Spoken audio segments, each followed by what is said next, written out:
Bien, bueno, buenas tardes, gracias por la invitación. Enhorabuena al Ayuntamiento, entre tantos, porque menudo todo lo habéis cogido, ¿no? Un tema complicado, pero necesario de debatir y de tratar de resolver, ¿no? Entonces, realmente es para dar la enhorabuena. Bueno, yo tengo aquí unas diapositivas para soportar algunas cosas de las que voy a comentar. El título que me han puesto es terrible, o sea, se puede estar 3 días hablando de modelos de desarrollo agrarios sostenibles y saludables. Bueno, pues entonces lo que voy a hacer es contar 2 cositas, irme al final y dejar luego ya para el debate, que yo creo que es lo más interesante, ¿no? Por si acaso, INTIA, yo creo que más o menos todo el mundo, pero todavía hoy hay gente que le suena raro porque hay gente que conoce mejor los ITGs que INTIA, ¿no?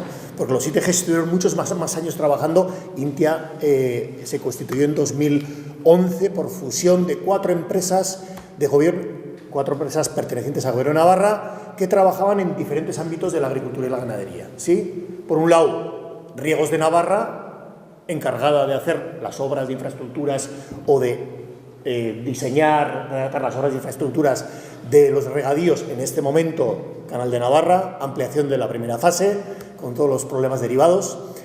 Ha salido la segunda fase está en redacción en estos momentos y bueno, pues irá adelante con los plazos correspondientes. Entonces, Riegos de Navarra, el ITG Agrícola, que era el Instituto Técnico de Gestión Agrícola, que era la empresa que asesoraba a los agricultores, todos menos la viña. La viña en Navarra siempre ha ido por otro lado. Ha sido EBENA el organismo que se ha encargado de hacer la experimentación y el seguimiento de la vitivinicultura, ¿no? Pero todo el resto de agricultura lo llevaba el ITG Agrícola. El ITG Ganadero, que venía del ITG Vacuno y el ITG Porcino, que es de donde vengo yo, el que se encargaba de asesorar a todos los ganaderos, vacuno, vino, porcino, etcétera, etcétera. Y luego, la última parte, el final de la cadena agroalimentaria, que era ICAN, Instituto de Calidad Agroalimentaria de Navarra. ¿Qué hace ICAN? ¿Qué hacía ICAN? Ahora lo hace INTIA. Básicamente, por un lado, control y certificación de las marcas de calidad diferenciada. Comentaremos un poquito, es decir, básicamente en el mundo agroalimentario, vamos a decir, resumiendo muchísimo, que hay como 2 estrategias muy claras. Una, producir commodities, producir precios baratos, costes bajos y gran consumo, que podría ser pues, cereales o leche o tal. Y por otro lado, la otra, que es producir productos de calidad diferenciada, producir para nichos determinados de mercado que estén dispuestos o que valoren de alguna manera determinados productos por su calidad específica y de alguna manera salirse de ese mundo que en el mundo se habla de las commodities, de esos productos que no tienen apellido, que tienes que competir. Pues cuando se habla de los precios de la leche, por ejemplo, la referencia es los precios de Fonterra. Fonterra es la que comercializa la leche de Nueva Zelanda. Fijaros, entonces estamos en un mundo globalizado, entonces competir con la cebada en Chicago o con la leche en Nueva Zelanda es, bueno, durillo, ¿no? Entonces, bueno, de alguna manera, el pimiento del Piquillo de Lodosa, que estamos ahora en época de pimiento, pues es de los pueblos que están en torno a Lodosa que producen pimiento del Piquillo. No hay pimientos en el resto del mundo, sí, pero no son Piquillo de Lodosa. Lo que tenemos que hacer es luego venderlo bien, efectivamente, tenemos que hacer campañas, pero de alguna manera es importante, y ya ahí nos metemos con el tema de los modelos, ¿no? Es importante distinguir que efectivamente en estos momentos convivimos con los modelos, en este entorno se producen commodities que compiten vamos a decir, en el mercado mundial y se producen, como no, productos de calidad específica para mercados, para nichos que están dispuestos a pagar mejores precios. ¿Sí? Bien, dicho esto, en INTIA tenemos todo este desarrollo. Trabajamos en todo lo que tiene relación de alguna manera con la cadena alimentaria y porque voy a tocar este punto y es fundamental, creo que hasta ahora la parte final de la cadena, que es la que he dicho de control y certificación por un lado y promoción de marcas de calidad, la promoción del espárrago, del piquillo, de Reino Gourmet, que es el paraguas que intenta abarcar todas esas marcas, seguramente le hemos dedicado menos esfuerzo del que necesitaba. Cuando yo llegué a este puesto hace 3 años, preguntamos a los agricultores y ganaderos a ver qué opinaban del trabajo que hacíamos, hacia dónde teníamos que ir, y bastantes respuestas decían algo así como producir más o menos ya sabemos, ayudarnos a vender, ¿no? De alguna manera tratemos de vender un poco mejor lo que estamos produciendo. Y efectivamente, seguramente en general en este país, si nos comparamos con Francia, Italia y tal, vendiendo somos un poco, bueno, un poco malos quizá, ¿no? Bien, sin más. Dicho esto, el tema de modelos, ya os digo, voy a dar básicamente tres cuestiones: modelos de desarrollo sostenibles, saludables, perspectivas de futuro. Paso muy rápido, modelos. ¿Con qué tiene que ver los modelos? Yo aquí pongo, nace la PAC. No cabe duda de que la agricultura que hay hoy, en parte, no totalmente, porque algunos dicen, no, la culpa de todo es de la PAC. Hombre, no, vamos a ser un poco más modestos. La PAC tiene una parte de culpa o una parte de responsabilidad positiva también, pero efectivamente cuando nació la PAC en los 60, en 1958, nació para incrementar la productividad agrícola. Se venía de una guerra mundial, decía, hay que producir más comida, hay que producir más alimentos, y efectivamente nació con esa idea. ¿Qué ocurrió con esa idea? Pues que, y bueno, y vamos a decir que el responsable, yo también no voy tan atrás como Lana en la historia, pero sí me voy un poco atrás, ¿no? Cuando nace la PAC, este señor, Sico Manchol, que fue el vicepresidente de la Comisión, el presidente de la Comisión Europea, el que puso en marcha la PAC, este era partidario de un modelo muy claro. Buscaba reducir el número de trabajadores agrícolas y promover la formación de unidades de producción agrícola más amplias y eficientes. Es decir, buscaba un sistema agrario parecido al industrial. Pocos productores concentrados y sistemas, es decir, esto de esta agricultura medio artesanal, no, venga, a lo bestia. Pero a la vez, un poco para que veáis que la cosa no es, el debate no es de ahora, a la vez que Sico Manchol proponía desarrollos más o menos industriales de la agricultura, había otros como Schumacher, que escribió un libro que es, vamos, una maravilla para leer, lo pequeño es hermoso, Small is Beautiful, decía, lo pequeño es hermoso, y este decía justo lo contrario, decía, estudiando cómo usa la tierra una sociedad se puede sacar conclusiones bastante aproximadas de cómo será el futuro de esa sociedad. Y decía, en nuestra época el principal peligro en relación con el suelo y por extensión con la agricultura y la civilización se origina en la decisión del hombre de la ciudad de aplicar los principios de la industria a la agricultura. Fijaros, en el mismo año, en los años 60, había dos grandes pensadores, uno más operativo, uno más de acción, otro más teórico, opinando cosas totalmente contrarias en lo que debería ser el futuro de la agricultura, ¿no? Esto para que veáis que el tema de los modelos agrarios pues siempre ha sido un tema que ha generado debate y que ha habido grandes pensadores que han trabajado en esos temas. Se optó por el sistema más, diríamos, más productivista y efectivamente enseguida llegaron los problemas, porque para los años 90, en 1991, ¿os fijáis? Estos eran los excedentes que tenía Europa de alimentos. A los agricultores les dijeron, vosotros producir que yo te garantizo un buen precio. Claro, y los agricultores, si les garantizas un buen precio, los agricultores producen mucho, no cabe duda. Y de hecho, el año 91 había un montón de toneladas de carne, de mantequilla almacenadas en Bruselas porque se producía más de lo que se consumía. ¿Por qué? Porque en la agricultura ocurre una cosa que estoy hablando primer mundo, estoy hablando de Europa. La producción agraria aumentaba a un ritmo del 2% anual y el consumo solamente el 0,5%. Es decir, no somos capaces de consumir todo lo que los agricultores son capaces de producir. ¿Y eso a qué lleva si no hay una regulación de políticas agrarias? A que los precios bajan. Y entonces los precios, no lo he puesto aquí, pero nosotros tenemos cálculos que hemos hecho en India desde el año 86 hasta ahora de agricultores, ganaderos, de todas las producciones y precios que hemos hecho el seguimiento. Si tenemos en cuenta el IPC, casi en todas las producciones, como ha dicho antes Lara, se está cobrando la mitad del precio de hace 30 años. La mitad. ¿Sí?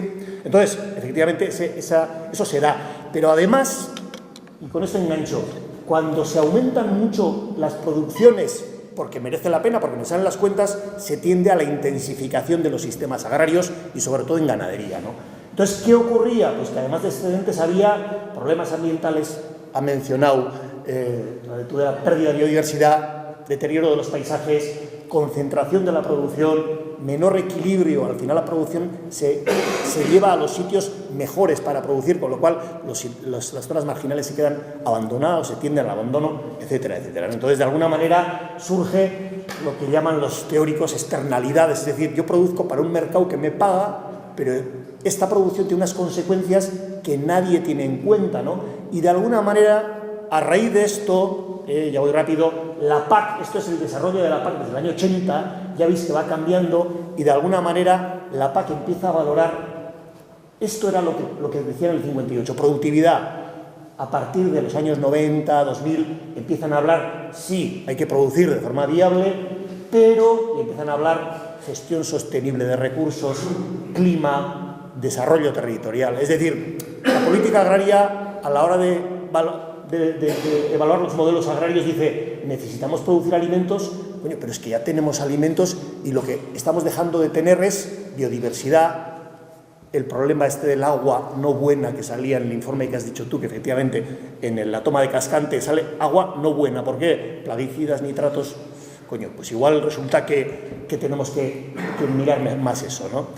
Y lo que he dicho antes, de alguna manera empiezan a valorar también este tipo de producciones. Son las tres, la denominación de origen, la IGP, la ETG, la Estrategia Tradicional Garantizada, y la banderita de la producción ecológica. Europa dice, produzcamos, pero produzcamos bueno, ¿eh? Entonces empiezan a fomentar las marcas de calidad agroalimentaria específicas de Europa. Y estas marcas, con esas marcas va a la Organización Mundial del Comercio a decirles, oiga, esto no entra en el saco, ¿eh? Esto va aparte, porque esto es una cosa específica de Europa, ¿sí?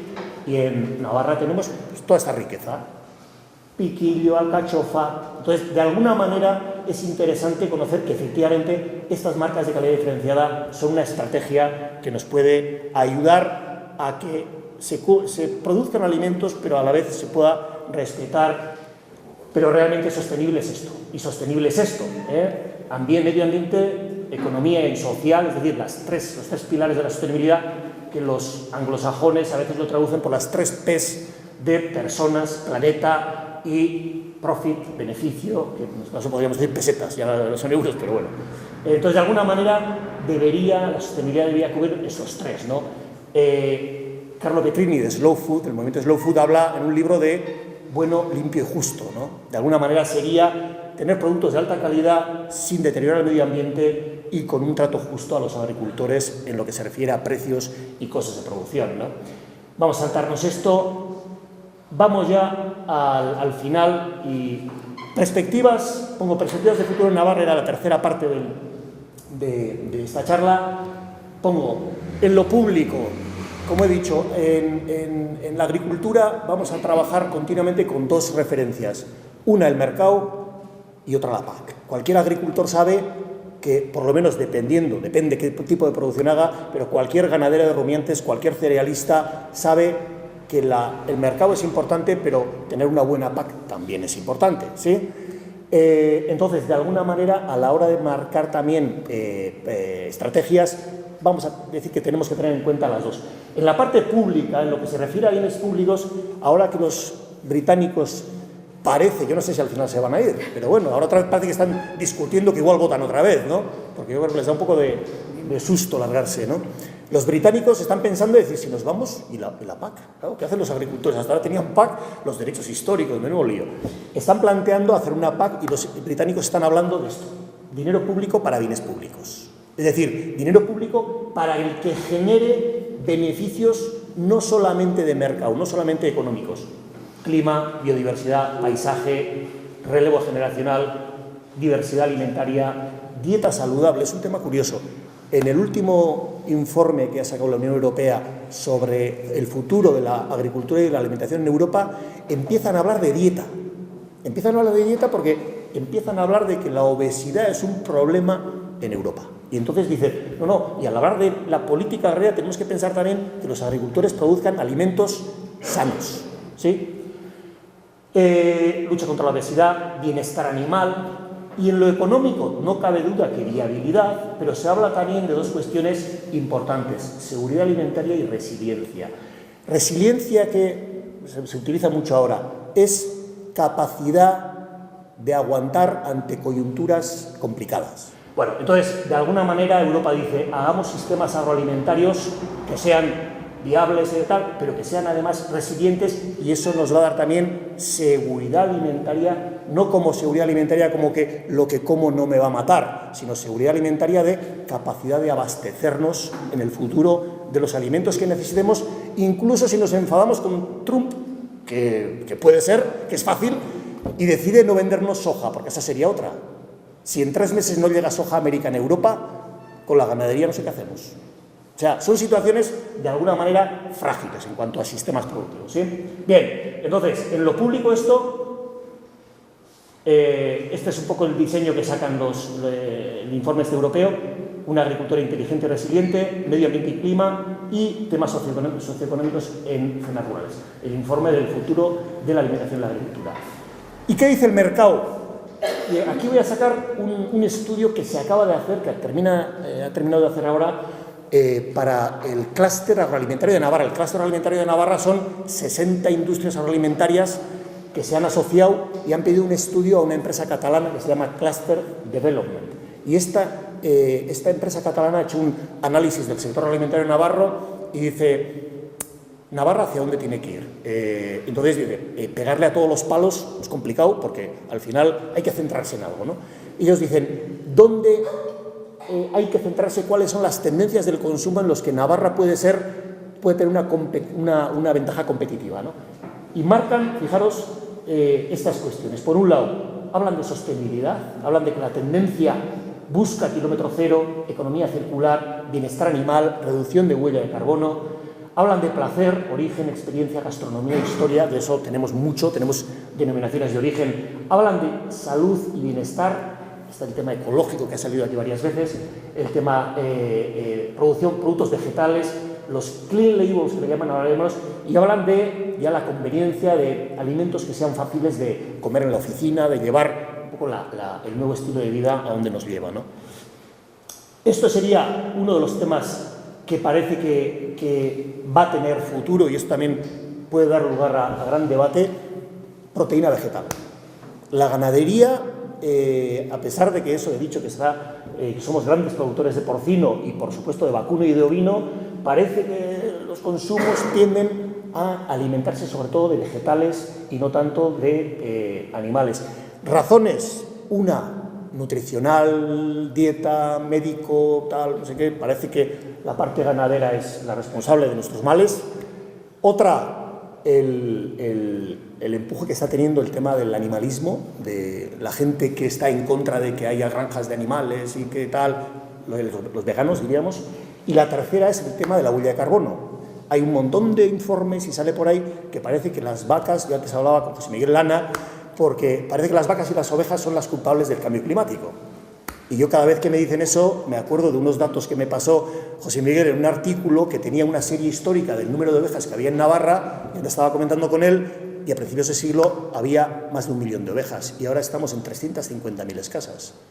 Las ovejas no son responsables del cambio climático, porque hay menos que entonces, ¿eh? Y antes no había cambio climático y ahora sí. Entonces, de alguna manera, tenemos que intentar también poner las cosas en su sitio, y ganado rumiante, ganado que pastorea ha habido siempre y que sigue existiendo, y que no nos timen a veces con algunas cuestiones.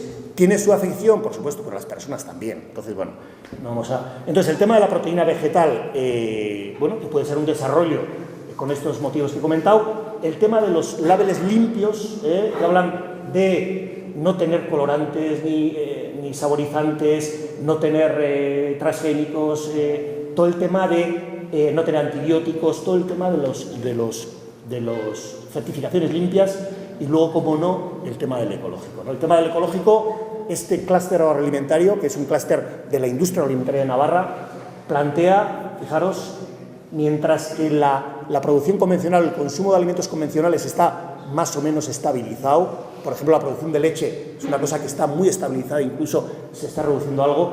En la producción ecológica, los incrementos hace 2 años, bueno, 2013-2014 fue del 18%, pero el año siguiente fue del 24%. Es decir, es un tipo de demanda que está incrementándose de forma sustancial. Y es por esto, a raíz de este estudio, se hicieron unos grupos de trabajo en India con las industrias, y en una de ellas se trabajó el tema del ecológico.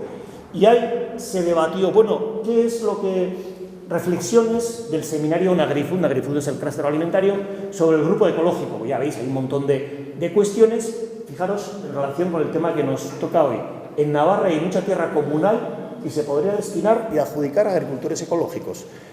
Esto lo dicen las industrias agroalimentarias, ¿por qué? Porque tienen vendido mucho producto ecológico y no encuentran materia prima. No hemos hablado de precios todavía, ¿eh?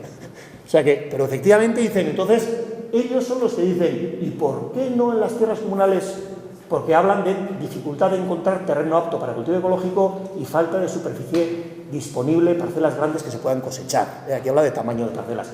Esto sale de este seminario de las industrias agroalimentarias y entonces, efectivamente, en comunal, la posibilidad de mejorar la relación de producciones privadas y públicas, el cultivo ecológico, esta reflexión que he propuesto hoy, el 5 de octubre se hizo la presentación de estos resultados del estudio que había hecho esta empresa para el clúster y la representante de una de las industrias agroalimentarias que estaba en la mesa redonda dijo que efectivamente volvió a repetir que había que acordarse de los comunales para el desarrollo de la producción agraria ecológica de Navarra, ¿sí? Son cultivos con alto valor añadido y una cosa que ha comentado ya Laura, el tema de que el comunal podría servir como banco de tierras. Muchas veces se dice, bueno, ¿y qué hacemos para que los jóvenes que no son hijos de agricultores puedan ser agricultores si quieren? No tienen tierra, conseguir tierra es complicado, la tierra es cara, por lo menos en determinadas zonas. Entonces, efectivamente, el comunal es una especie de banco de tierras que disponen los entes públicos para administrar y para gestionar con esa prioridad para los jóvenes que ha comentado antes Laura, ¿no? Y para terminar ya, a INTIA también nos daban deberes, es decir, que aparte de tal, también decían acciones necesarias para el desarrollo del ecológico, demostración a los agricultores de que puede ser rentable, acompañamiento y asesoramiento, y eso de alguna manera nos lo echan a nosotros, a INTIA, formación para los agricultores, identificar las prácticas. Entonces, en ese sentido, por terminar, ¿qué estamos haciendo nosotros para esta línea de producción de productos ecológicos? Bueno, pues aparte de fincas que ya teníamos, como puede ser allá arriba, Roncesvalles y Remendía, que las tenemos ya, son fincas de experimentación en producción ecológica. La finca de Roncesvalles hace ya 15 años con ovejas de leche y bueno, pues funcionando muy bien. En Remendía llevábamos 5 años haciendo experimentación con patata de siembra ecológica, ahí abajo se ve la foto, y este año se ha constituido un grupo de productores y bueno, pues la primera cosecha se ha vendido muy bien, a precios muy interesantes y bueno, pues estamos en ello. Y ahora, más cerca de aquí, este año, la finca de Sartaguda también la hemos certificado en el CEPAEN para hacer toda la experimentación en producción ecológica, porque nos parece que es un tipo de producción que necesita muchísimo conocimiento, muchísimo aporte de prácticas, de uso de técnicas, de uso de fertilizantes, de fitosanitarios, etcétera, etcétera, ¿no? Entonces, de alguna manera, uno de los agricultores que vino también a la jornada de reflexión decía que íbamos demasiado tarde, ¿no? Que efectivamente la industria al final de la cadena está pidiendo materia prima ecológica, no encuentra, y los agricultores, algunos por lo menos, no se atreven porque dicen, a ver si me voy a dar un tortazo, ¿no? Los tortazos nos los tenemos que dar nosotros, que para eso estamos, y para eso tenemos las fincas de experimentación, pero efectivamente, así como allí empezamos ya hace 15 años, aquí hemos empezado este año y teníamos que haber arrancado un poco antes. Así. Bueno, algunas de las experimentaciones que hemos hecho este año, pues fruticultura en la montaña, en Sartaguda hemos hecho ensayos de quinoa, mijo, trigo sarraceno, etcétera, etcétera, el tema de las bandas floridas para atraer fauna auxiliar, bueno, una serie de ensayos que hemos hecho. Y para terminar, bueno, pues básicamente, ¿qué estamos haciendo?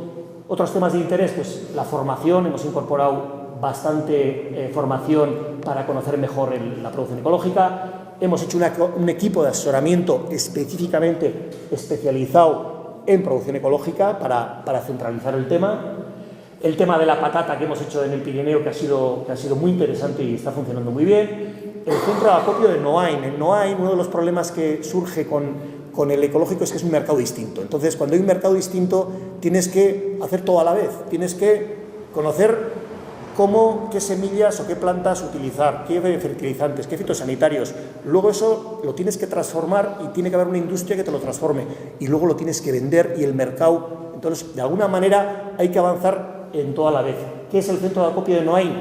Es una propuesta para centralizar en la antigua sede de Oposa, que era la Organización de Productores de Patata del Pirineo, que está en liquidación, que desaparece. Hay unas instalaciones muy potentes. Entonces, además de el grupo Apina, que pone ahí de la patata, vamos a localizar ahí un centro en el que los productores que empiecen a hacer ecológico y no tengan claro cómo vender, cómo comercializar, y igual en la cooperativa o lo que sea, pues no tiene mucho interés, de alguna manera que en este centro se coordinen los comercios de pequeña dimensión en Pamplona o el entorno y los pequeños productores para centralizar la oferta y la demanda, ¿sí? El proyecto Reseló, que es un proyecto que está vinculado al grupo de compra pública, es decir, también estamos trabajando con los comedores escolares de Pamplona y la intención es aumentar y quizá pensar en trabajar con hospitales, hogares de ancianos, etcétera, para proveerles de alimentos locales y a poder ser ecológicos, es decir, vamos a trabajar con nuestros comedores escolares y públicos. Y el proyecto Reseló, que es un proyecto como el Organic, son dos proyectos vinculados a mejorar nuestro conocimiento en el mundo de la producción ecológica, ¿sí? Concretamente el Reseló, la semana pasada fue la reunión con Aquitania y con País Vasco para ver cómo trabajan ellos en los comedores escolares para utilizar producto local, que siempre hablamos de producto local, pero al final en los comedores pues se tiende a trabajar con precio y a trabajar muchas veces con producto de lejos. Y sin más, muy rápido, ¿no?